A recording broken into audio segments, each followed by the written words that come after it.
नमस्कार शिक्षक साथियों, कैसे हैं आप लोग। आज की इस वीडियो में जानने की कोशिश करेंगे कि बिहार प्रधान शिक्षक भर्ती 2024 में लगने वाले उन सभी मूल दस्तावेज के बारे में जिसके बिना आपका डॉक्यूमेंट वेरिफिकेशन नहीं हो पाएगी। ये जानकारी मैं आपको सक्षमता काउंसलिंग में हो रही गलतियों से बचने के लिए या फिर बीपीएससी टीआरई में हुई गलतियों से बचने के लिए मैं आपको प्रोवाइड कर रहा हूँ पहले ही, ताकि आपको आगे चल के कोई समस्याएं उत्पन्न न हो। फिर चैनल पर फर्स्ट टाइम जुड़े होंगे तो चैनल को सब्सक्राइब करके बेल आइकन प्रेस कर लीजिए और चलिए करते हैं वीडियो को स्टार्ट। सबसे पहली बात है आपको जाननी है कि बिहार प्रधान शिक्षक डॉक्यूमेंट वेरिफिकेशन में जो भी इंपॉर्टेंट डॉक्यूमेंट्स चाहिए उसमें सबसे पहला नंबर पर आता है एप्लीकेशन फॉर्म यानी आवेदन पत्र। अगर आपके पास उपलब्ध है तो अच्छी बात है, अदरवाइज आप क्या कर सकते हो, अपने डैशबोर्ड से लॉगिन करके इसे प्राप्त कर सकते हो। दूसरा जो डॉक्यूमेंट आपके पास होनी चाहिए वो है एडमिट कार्ड, जो विभाग आपको पहले ही प्रोवाइड कर दी होगी, जो आपके पास होनी ही चाहिए। एडमिट कार्ड बहुत जरूरी है आपका वेरिफिकेशन करने के लिए। इसके बाद नंबर 3 पे जो आपको चाहिए हाल का खींचा हुआ 4 फोटो। हालांकि 2 से 3 फोटो ही लगेगा आपको वहां पे,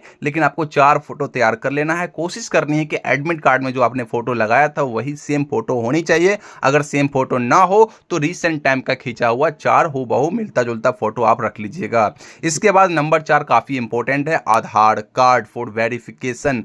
तो यहाँ पे आपको ध्यान रखनी है कि आधार कार्ड में बहुत सारे शिक्षक साथियों का फोन नंबर अटैच्ड नहीं होता है, या फिर होता भी है तो वो फोन नंबर उनके पास उपलब्ध नहीं होता है। तो इसके चक्कर में क्या होता है कि ओटीपी आपके फोन पे नहीं आ पाती है और आपका डीबी स्टार्ट होने से पहले ही खत्म हो जाती है। तो आप मेक श्योर करिए सबसे पहला नंबर कि आपका जो है आधार कार्ड से फोन नंबर लिंक्ड है या नहीं है। इसके लिए मैंने एक ऑलरेडी पहले वीडियो बना रखा है जिसमें मैंने आपको बताया है बहुत ही आसान तरीके से कि आधार कार्ड में आपका कौन सा नंबर जुड़ा हुआ है, इसकी जानकारी आपको प्राप्त हो जाती है, या फिर आधार कार्ड में नंबर जुड़ा है भी या नहीं उसकी जानकारी आपको मिल जाती है। तो आप जाके इसको चेकआउट कर लीजिएगा, लिंक मैं वीडियो के डिस्क्रिप्शन बॉक्स में डाल दूंगा। अगर आपका फोन नंबर जुड़ा हुआ है और तो आपका अच्छी बात है, अगर नहीं जुड़ा हुआ है तो आपके पास अभी समय है, आप जाके अपना फोन नंबर आधार कार्ड से लिंक करवा सकते हैं। और अगर कोई दूसरा नंबर जुड़ा हुआ है तो उसको रिप्लेस भी करवा सकते हैं या वो फोन नंबर चालू कर सकते हैं। तो इस बात को ध्यान रखिएगा। अब अगला यहाँ पे जो आता है फोटो युक्त पहचान पत्र। इसके लिए 3 जो है आपका डॉक्यूमेंट बन सकते हैं। एक तो आधार कार्ड, एक पैन कार्ड और एक ड्राइविंग लाइसेंस। तीनों में से कोई एक आपके पास होनी चाहिए। तो मोस्ट ऑफ द लोगों के पास आधार कार्ड होगा ही होगा। इसके बाद आपको जो चाहिए 2 फाइल जिसमें सारे प्रमाण पत्र की छाया पड़ती हो। आपको पता होगी कि जितने भी मूल प्रमाण पत्र होते हैं उससे अपलोड किए हुए प्रमाण पत्रों का जो है मिलान किया जाता है और उसकी जो छाया प्रति को जमा ली जाती है। तो 2 फाइल आपको तैयार करनी जिसमें सारे छाया प्रति आप जो है अलग अलग लगा दीजिएगा ताकि आपको उस समय दिक्कतें ना हो। चलिए आगे बढ़ते हैं। और 7वां नंबर हम बात करें तो यहाँ पे आपका आता है मैट्रिक सर्टिफिकेट मार्कशीट। ये आपको इसीलिए जरूरत है ताकि आपका जो है डीओबी यानी डेट ऑफ बर्थ का जो है वेरिफिकेशन हो सके। तो डेट ऑफ बर्थ वेरिफिकेशन के लिए मैट्रिक सर्टिफिकेट इनफ होता है और सबसे इंपॉर्टेंट वही होता है, ठीक है ना। चलिए अब इसके बाद आपको जो चाहिए जितने भी आपके पास एजुकेशनल और ट्रेनिंग सर्टिफिकेट मार्कशीट है वो सब आपके पास होनी चाहिए। याद रखिएगा सर्टिफिकेट और मार्कशीट दोनों ही चाहिए, आपके पास होनी चाहिए। बहुत सारे शिक्षक साथी के पास क्या है, मूल प्रमाण पत्र की कमी है। तो आपके पास अभी बहुत समय है, आप चाहिए तो अपना जो भी मूल प्रमाण पत्र आपके पास नहीं है आप जो है ऑनलाइन करके जो है उसे मंगवा सकते हैं। इस चीज को ध्यान रखिएगा। जो भी आपके पास नहीं हो, खास के आपके पास जो है स्नातक वगैरह का जो होगा वो नहीं होगा आपके पास मूल प्रमाण पत्र, तो उसे आप प्रोवाइड कर लीजिएगा तो आपके लिए बेहतर होगा।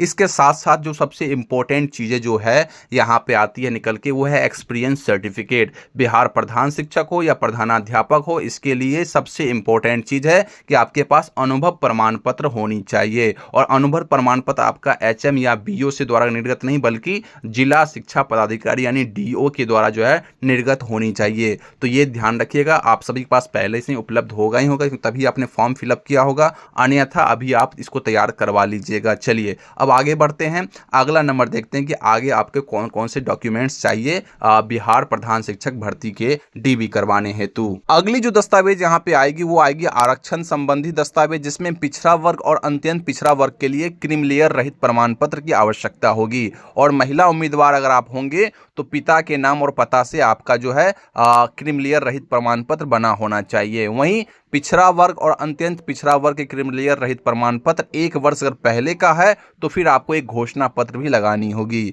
वहीं एससी और एससी कैटेगरी के लोगों के लिए कास्ट सर्टिफिकेट और स्थायी निवास प्रमाण पत्र होनी चाहिए। महिला होने पर वही सेम कंडीशन, पिता के नाम एवं पता से आपका जो है कास्ट सर्टिफिकेट बननी चाहिए। वहीं अगली बात मैं करूं यहाँ पे, तो बिहार राज्य के अस्थायी निवासी अनारक्षित वर्ग के महिला उम्मीदवारों के लिए पिता के नाम एवं पता से निर्गत अस्थायी निवास प्रमाण पत्र होनी चाहिए। वहीं ईडब्ल्यूएस वाले आवेदक बिहार सरकार के अधिसूचना संख्या 2622 दिनांक 26/2/19 के आलोक में विहित प्रपत्र में सक्षम प्राधिकारी द्वारा निर्गत प्रमाण पत्र उनके पास होने चाहिए ईडब्ल्यूएस का।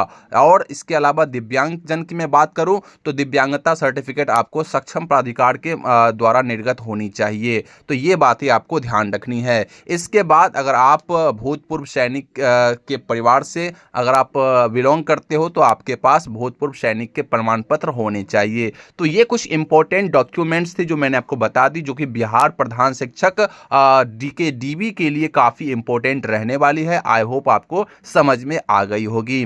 बाकी कोई और जानकारी अगर आपको चाहिए बिहार प्रधान शिक्षक डीबी के रिगार्डिंग, तो आप हमें कमेंट बॉक्स में पूछ सकते हो। आपके जवाब मैं जरूर देना पसंद करूंगा। तो प्लीज आप लोग कमेंट जरूर करिएगा, कोई डाउट्स रह गया हो और जो मैंने आपको बताई कुछ बातें अगर इसमें रह गई हो तो भी आप पूछ सकते हो। बाकी हम मिलते हैं आपसे अगली वीडियो में एक नई जानकारी के साथ। तब तक के लिए आप चैनल पे बने रहिए और हाँ, वीडियो को लाइक प्लीज कर दीजिएगा और चैनल को सब्सक्राइब कर लीजिए। आगे आने वाले जितने भी टॉपिक्स में होगी, बहुत ही इंपॉर्टेंट टॉपिक्स है, उस पर मैं वीडियो बनाने वाला हूं। मिलते हैं अगली वीडियो में। जय हिंद।